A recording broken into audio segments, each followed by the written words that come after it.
Maria Wilson நிதித்துறை அமைச்சராகிறார். நிதியமைச்சராக Maria Wilson RK நகர் தொகுதியில் வெற்றி பெற்ற மரிய வில்சன் நிதித்துறை மற்றும் ஓய்வூதியங்கள் நலத்துறை, திட்டம் மற்றும் முன்னேற்றத்துறை ஆகியவை மரிய வில்சனுக்கு ஒதுக்கீடு செய்யப்பட்டிருக்கிறது. நிதித்துறை முதலில் கே ஏ செங்கோட்டையனுக்கு ஒதுக்கீடு செய்யப்பட்டிருந்த நிலையில் இப்போது ஆர்கே நகர் சட்டமன்ற தொகுதி உறுப்பினர் மரிய வில்சனுக்கு நிதியமைச்சர் பொறுப்பு ஒதுக்கீடு செய்யப்பட்டிருக்கிறது. இலாக்கா மாற்றம், செங்கோட்டையனுக்கு மட்டும் இலாக்கா மாற்றம் செய்யப்பட்டிருக்கிறது. அது நிதித்துறை. இப்போது மரிய வில்சனுக்கு ஒதுக்கீடு செய்யப்பட்டிருக்கிறது.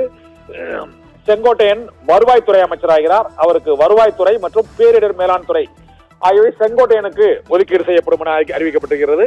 குமாரபாளையத்தில் தங்கமணியை தோற்கடித்த விஜயலட்சுமிக்கு பால்வளத்துறை அமைச்சர் பொறுப்பு ஒதுக்கீடு செய்யப்பட்டிருக்கிறது. விஜயலட்சுமி பால்வளத்துறை அமைச்சர் பொறுப்பு துறை ஒதுக்கீடு செய்யப்பட்டு அவர் பால்வளத்துறை அமைச்சராகிறார் விஜயலட்சுமி. இதே போல விக்னேஷ் கிணத்துக்கடவை சேர்ந்த விக்னேஷ் மதுவிலக்கு ஆயத்தீர்வைத்துறை கிணத்துக்கடவு சட்டமன்ற உறுப்பினர் விக்னேஷிற்கு வழங்கப்படுகிறது. ஸ்ரீரங்கம் தொகுதியின் ரமேஷ் இந்து சமய அறநிலையத்துறை அமைச்சர் பொறுப்பை வகிப்பார் என அறிவிக்கப்பட்டிருக்கிறது. முகமது பர்வேஸ் அவர் தொழிலாளர் நலத்துறை மற்றும் திறன் மேம்பாட்டுத்துறை அமைச்சராக பொறுப்பு வகிக்கிறார்.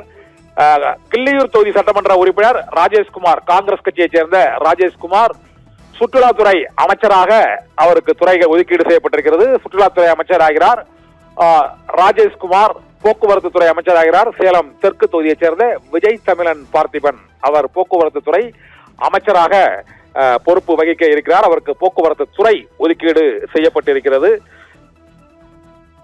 வேளச்சேரியை சேர்ந்த குமார் தகவல் தொழில்நுட்பம் மற்றும் செயற்கை நுண்ணறிவு தொழில்நுட்பம் ஆகிய துறை, ஆர்டிபிஷியல் இன்டெலிஜென்ஸ் அண்ட் தகவல் தொழில்நுட்பம், இது தவிர டிஜிட்டல் சர்வீசஸ் ஆகிய துறைகள் தென்னரசு வேளச்சேரியை சேர்ந்த குமாருக்கு ஒதுக்கீடு செய்யப்பட்டிருக்கிறது. ஸ்ரீபெரும்புதூர் தென்னரசுக்கு அகதிகள் மறுவாழ்வுத்துறை அவருக்கு ஒதுக்கீடு செய்யப்பட்டிருக்கிறது. செங்கோட்டையன் கோபிச்செட்டிப்பாளையத்தைச் சேர்ந்த செங்கோட்டையன் நிதியமைச்சர் பொறுப்பிலிருந்து அவருக்கு இப்போது வருவாய்த்துறை அமைச்சர் பொறுப்பு வழங்கப்பட்டிருக்கிறது. சரத்குமார் தாம்பரத்தைச் சேர்ந்த சரத்குமார் மனிதவள மேம்பாட்டுத்துறை மற்றும் ஓய்வு பெற்ற ராணுவ வீரர்கள் நலத்துறை தாம்பரத்தைச் சேர்ந்த சரத்குமாருக்கு அந்த துறை ஒதுக்கீடு செய்யப்பட்டிருக்கிறது. அமைச்சரவை விரிவாக்கத்தில் பதவியேற்ற 22 அமைச்சர்களுக்கான அந்த துறைகள் ஒதுக்கீடு செய்யப்பட்டிருக்கிறது. அதைத்தான் நாம் இப்போது பார்த்து கொண்டிருக்கிறோம். தமிழக வெற்றி கழகத்தின் விஜய் பாலாஜி, ஈரோடு கிழக்கு தொகுதியில் வெற்றி பெற்ற விஜய் பாலாஜி கைத்தறித்துறை அமைச்சராகிறார். கைத்தறி மற்றும் கடற்துறை அமைச்சராகிறார் விஜய் பாலாஜி. 23 அமைச்சர்களுக்குமான அந்த துறைகள் ஒதுக்கீடு செய்யப்பட்டு இருக்கின்றன. அந்த துறைகள் ஒதுக்கீடு செய்யப்பட்டதன்படி ராஜபாளையத்தை சட்டமன்ற உறுப்பினர் ஜெகதீஸ்வரி சமூக நலத்துறை அமைச்சராக பொறுப்பு வகிப்பார் என அறிவிக்கப்பட்டிருக்கிறது. இது தவிர ஸ்ரீரங்கத்தைச் சேர்ந்த ரமேஷ் அறநிலையத்துறை அமைச்சராக பொறுப்பு வகிக்கிறார். முகமது பர்வேஸ் தொழிலாளர் நலத்துறை மற்றும் திறன் மேம்பாட்டுத்துறை அமைச்சராக அவர் பொறுப்பு வகிப்பார் என அறிவிக்கப்பட்டிருக்கிறது.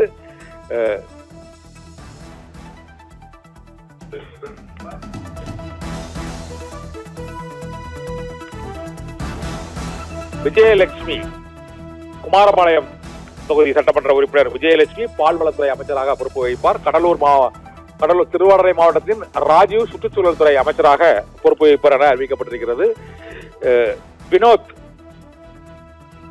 வேளாண் துறை அமைச்சராக பொறுப்பு வகிப்பார் என அறிவிக்கப்பட்டிருக்கிறது. கும்பகோணம் சட்டமன்ற தொகுதி உறுப்பினரான வினோத் வேளாண் துறை அமைச்சராகவும், ராஜீவ் திருவாரணை தொகுதி சட்டமன்ற உறுப்பினர் சுற்றுச்சூழல் துறை அமைச்சராகவும் பொறுப்பு வகிப்பார் என அறிவிக்கப்பட்டிருக்கிறது. அரக்கோணம் தொகுதியைச் சேர்ந்த காந்திராஜ் கூட்டுறவுத்துறை அமைச்சராக பொறுப்பு வகிப்பார் என அறிவிக்கப்பட்டிருக்கிறது.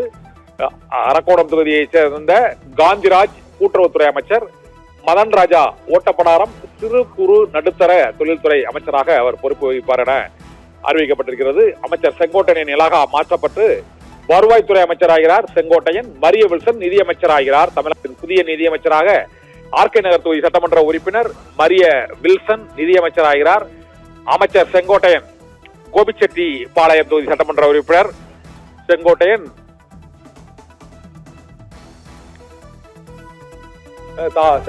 வருவாய்த்துறை அமைச்சராக பொறுப்பு வகிக்கிறார்.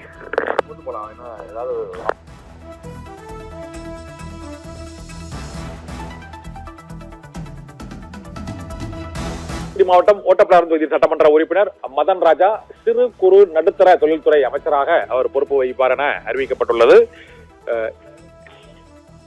ராசிபுரம் தொகுதியைச் சேர்ந்த சபாநாயகர் தனபாலின் மகன் லோகேஷ் தமிழ்ச்செல்வன் வணிக வரித்துறை அமைச்சராக பொறுப்பு வகிக்கிறார் என அறிவிக்கப்பட்டிருக்கிறது.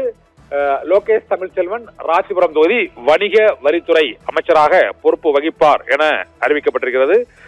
வணிக வரித்துறை மற்றும் பதிவுத்துறை அமைச்சராக அவர் பொறுப்பு வகிக்கிறார். இதே போல வேளச்சேரியைச் சேர்ந்த குமார் செயற்கை நுண்ணறிவு தொழில்நுட்பத்துறை அமைச்சராக பொறுப்பு வகிப்பார் என அறிவிக்கப்பட்டிருக்கிறது. அவருக்கான துறை ஸ்ரீபெரும்புதூரில் செல்வ பெருந்தகையை தோற்கடித்த தென்னரசு வெளிநாடு வாழ் தமிழர் துறை மற்றும் அகதிகள் மறுவாழ்வுத்துறை ஆகிய துறைகள் ஸ்ரீபெரும்புதூரை சேர்ந்த சம்பத்குமார் ஒதுக்கீடு செய்யப்பட்டிருக்கிறது. கோவை வடக்கு தொகுதியைச் சேர்ந்த சம்பத்குமார் பிற்படுத்தப்பட்டோர் நலத்துறை அமைச்சராக பொறுப்பு வகிப்பார் என அறிவிக்கப்பட்டிருக்கிறது.